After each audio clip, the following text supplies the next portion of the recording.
जय हिंद, वंदे मातरम। स्वागत है आप सभी कक्षा 10 के विद्यार्थियों का। आप सभी विद्यार्थियों ने जिस प्रकार से अपनी पढ़ाई को स्टार्ट किया है, बिल्कुल स्टार्टअप में रखिए। अपने बेहतर से बेहतर प्रयास में लगे रहिए।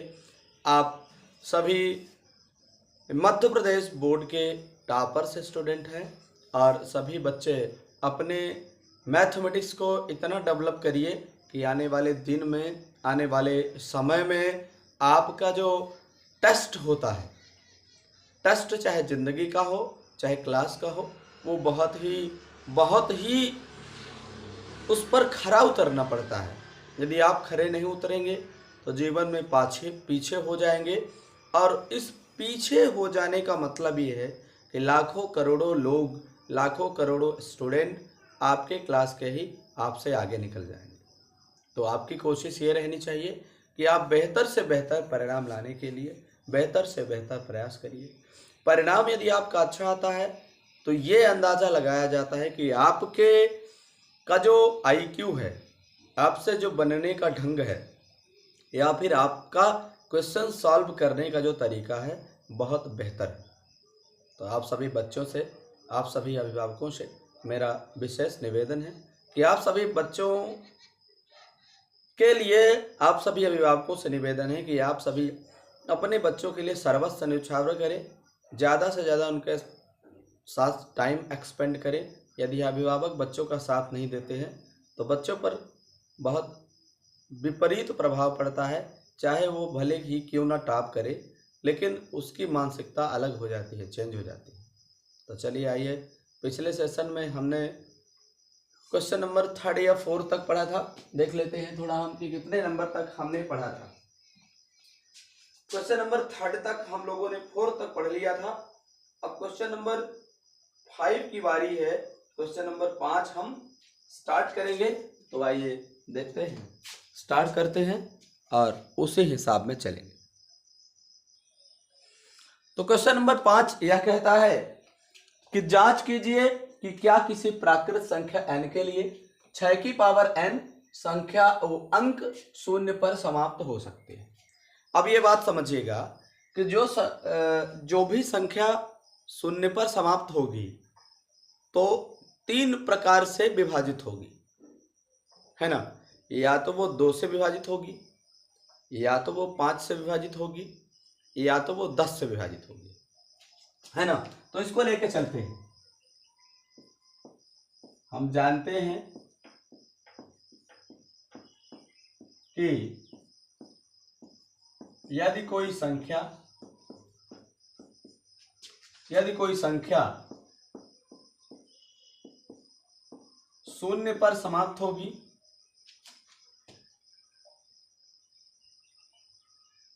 शून्य मतलब 0 पर समाप्त होगी तो वह या तो 2 व 5 से विभाजित होगी, या तो 2 व 5, या तो 2 व 5 से विभाजित होगी, 2 या 5 से विभाजित होगी,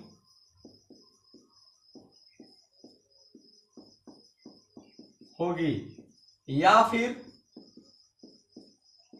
10 से विभाजित होगी। या तो 2 और 5 से विभाजित होगी या फिर 10 से विभाजित होगी। इसका कहने का मतलब क्या है? विभाजित होगी। इसका कहने का मतलब यह है कि यदि कोई संख्या 10 से विभाजित होगी तो 10 से विभाजित होगी तो क्या होगा? 2 और 5 से विभाजित होगी, है ना। लेकिन यदि 6 की पावर n की बात करें, तो 6 की पावर n को हम क्या लिख सकते हैं? 2 गुणा 3 होल पावर n। और हम दूसरी बात यदि करें 6 पावर n को, तो 2 power n multiply 3 power n।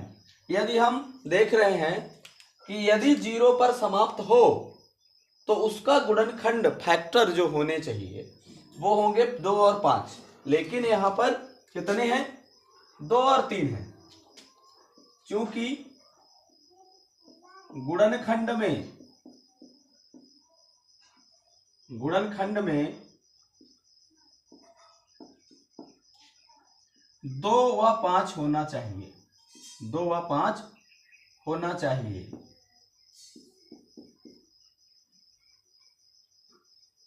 गुणनखंड, चूंकि मत लगाइए, गुणनखंड में 2 व 5 होना चाहिए, लेकिन 6 के गुणनखंड में, 6 के गुणनखंड में 2 व 3 है, 3 है। इससे स्पष्ट होता है कि, इससे स्पष्ट होता है कि, इससे स्पष्ट होता है कि संख्या,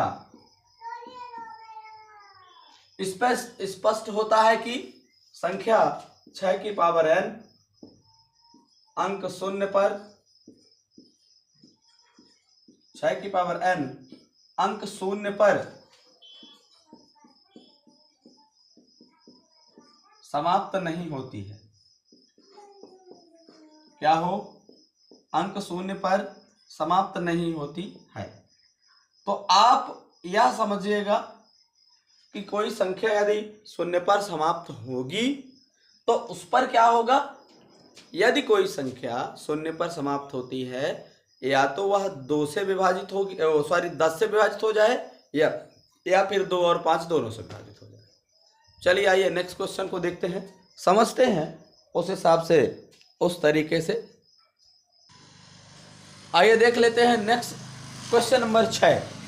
तो क्वेश्चन नंबर 6 यह कहता है कि व्याख्या कीजिए कि ये संख्या और ये जो संख्या दी हुई है भाज्य संख्याएं क्यों हैं। तो चलिए पहले हम भाज्य संख्या को देखते हैं। व्याख्या क्या करना है, हम लोग समझते हैं भाज्य संख्या की परिभाषा क्या थी। भाज्य संख्या की परिभाषा यह थी, भाज्य संख्या क्या थी? संख्याएं वह संख्याएं जिनका 2 से अधिक, वे संख्याएं जिनका 2 से अधिक क्या हो? गुणनखंड हो। 2 से अधिक वे संख्याएं जिनका 2 से अधिक गुणनखंड हो, उन्हें भाज्य संख्याएं कहते हैं।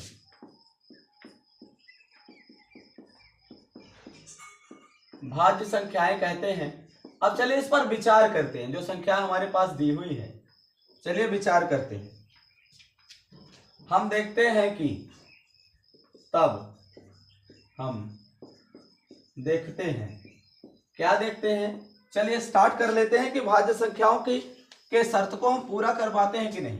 तब देखते हैं संख्या, कौन सी संख्या? संख्या कौन सी है? 7 है, गुणा 11 है, गुणा 13 है, प्लस 13 है। अब देखेंगे यहाँ पे 13 कॉमन है, इसमें यदि देखें तो 13 कॉमन है। यहाँ गुणा 1 जो कर ले तो हम देखेंगे कि 13 यदि कॉमन ले लेते हैं तो यहाँ बचेगा 7 गुणा 11 और प्लस 1 बचेगा, है ना। अब देखिए क्या क्या है, 7 और 11 कॉमन हो गए, 13 बाहर निकल गया तो 1 बच गया। अब यहाँ क्या होगा? 13 होगा और ये 11 सते 77, 77 में 1 जोड़ेंगे तो 78। अब गुणा 1 हम इसमें लिख सकते हैं, क्योंकि संख्या के 2 से अधिक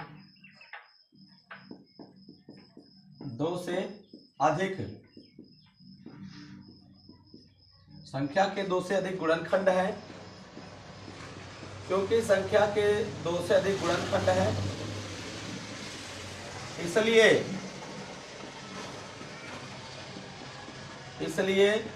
संख्या क्या है? इसलिए संख्या भाज्य संख्या है। क्या है? इसलिए संख्या भाज्य संख्या है। अब दूसरा नंबर देख लेते हैं।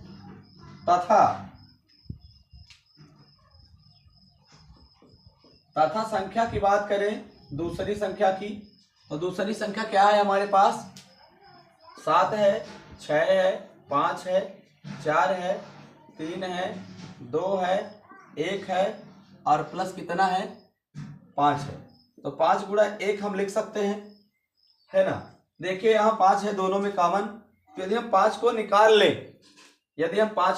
लें, ये हो जाएगा, तो यहाँ बच जाएगा 7 हो जाएगा, 6 हो जाएगा, 4 हो जाएगा, 3 हो जाएगा, 2 हो जाएगा और गुणा 1 भी लिख लेते हैं, प्लस 1 यहाँ हो जाएगा।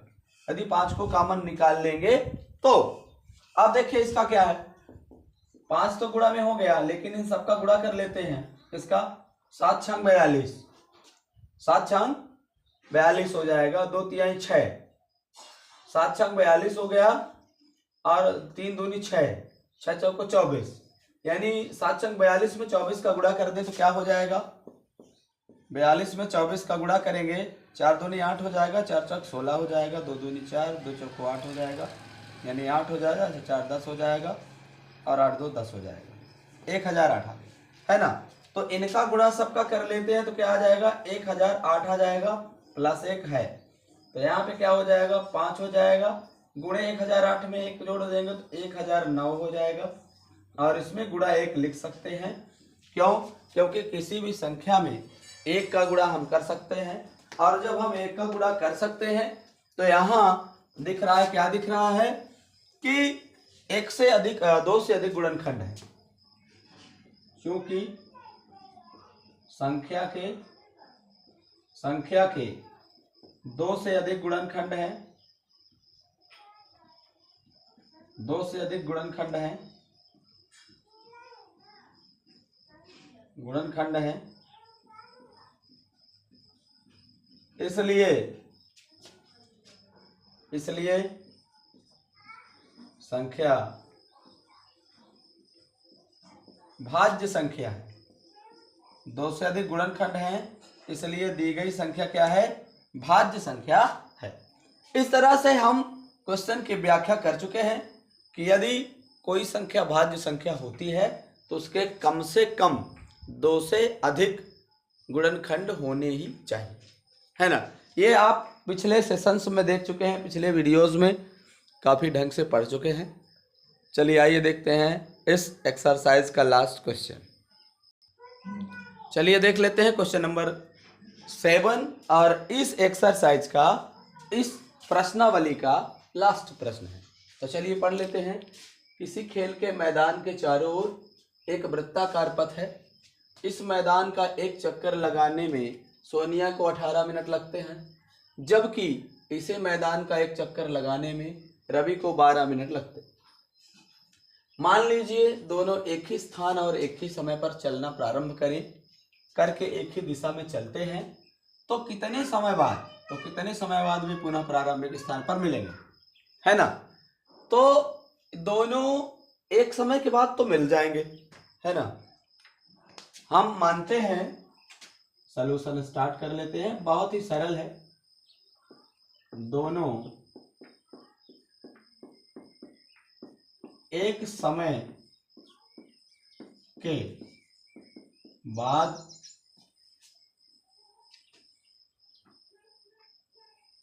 प्रारंभिक स्थान पर पहुंचेंगे। एक समय के बाद प्रारंभिक स्थान पर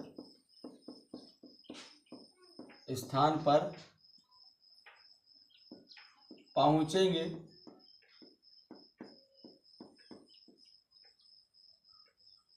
और पूर्णविराम कर देते हैं। वह समय, तो समय बराबर क्या हो जाएगा? समय बराबर हो जाएगा LCM ऑफ कौन सा? एक को 12 मिनट लगते, 18 मिनट लगते हैं और दूसरे को 12 मिनट लगते हैं। तो एलसीएम किसका? 12 है और 18 का जब एलसीएम निकाल लेंगे तो वह समय हमें मिल जाएगा। तो चलिए देख लेते हैं वह समय क्या होगा। तो एलसीएम जब निकालेंगे तो 12 का ले लेंगे और 18 का ले लेंगे, दोनों को अलग अलग हम क्या करेंगे? दोनों को अलग अलग फैक्टर करेंगे। तो ये 2 से कटेगा 2 का 6 बार, 2 का 9 बार, और फिर 2 से फिर कटेगा 2 का 3 बार, और ये 9 उतर जाएगा जब नहीं कटेगा। अब 3 से कट रहा है तो 3 एक कम 3 हो जाएगा, 3 का 3 बार हो जाएगा।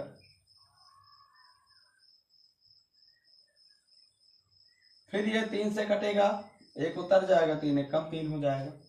अब एलसीएम निकालने की बारी आएगी जब, तो क्या करेंगे, 2 का 2 बार गुणा करेंगे और 3 का भी 2 बार गुणा करेंगे, है ना। तो ये हो जाएगा 2 दूनी 4 हो जाएगा, और ये गुणा करने पर क्या हो जाएगा, 3 तिहाई 9 हो जाएगा। तो दोनों मिला के 4 में 9 का गुणा करेंगे तो 36, अर्थात यहाँ पे मिनट लिख देते हैं, अर्थात दोनों 36 मिनट बाद, अर्थात दोनों 36 मिनट बाद प्रारंभिक स्थान पर पहुंचेंगे। कितने मिनट बाद, 36 मिनट बाद प्रारंभिक स्थान पर